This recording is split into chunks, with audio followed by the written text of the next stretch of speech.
চলে এসেছিলেন।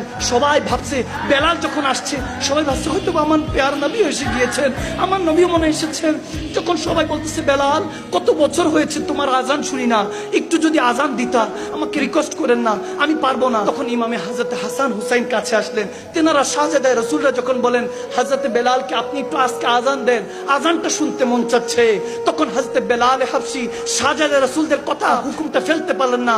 যখন আজান দিলেন এরকম অবস্থা হলো যে সবাই বলতেছেন চুপ করো।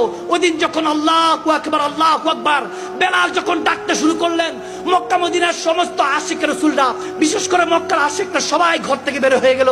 আরে বেলাল আজান দিচ্ছে, মনে হয় রাহমাতুল আলামিন চলে এসেছে, আমার নবী মনে চলে এসেছে। এখানে মধ্যে সুফিয়া কেরামরা বলে হ্যাঁ ওইদিন সত্যি সত্যি হয়তো নবী চলে আসছে।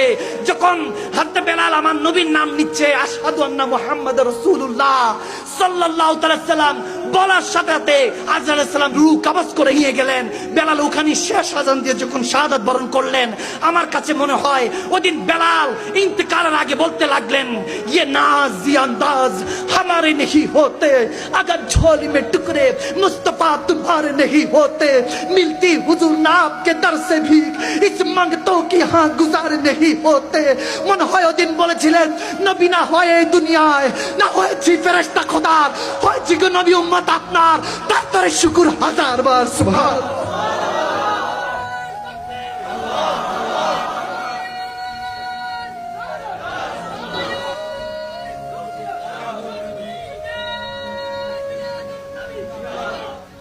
अज़ाज़ल से तेरे इश्क का तराना बनी,